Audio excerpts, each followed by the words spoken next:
वैसे फर्क पैना कोई नहीं, मैं जिन्ना मर्जी जोर ला लवा। मैं तुम दस ਇਹਦਾ ਹੱਲ ਮੇਰੇ ਕੋਲ ਹੈਗਾ। हाँ जी ਰੁਪਈਏ 20 ਹੈ ਤੇਰੇ ਕੋਲ? जी है सर। ਇੱਥੇ ਕੋਈ ਹਾਰਡਵੇਅਰ ਦੀ ਦੁਕਾਨ ਹੋਵੇ, हाँ जी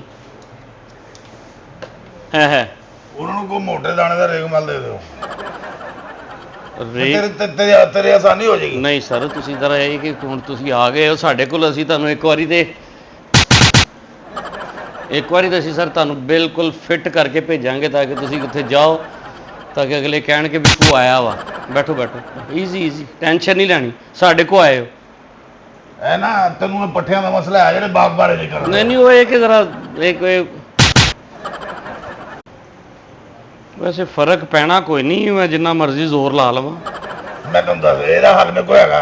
हाँ जी ਰੁਪਈਏ 20 ਹੈ ਤੇਰੇ ਕੋਲ? जी है सर। ਇੱਥੇ ਕੋਈ ਹਾਰਡਵੇਅਰ ਦੀ ਦੁਕਾਨ ਹੋਵੇ, हाँ जी है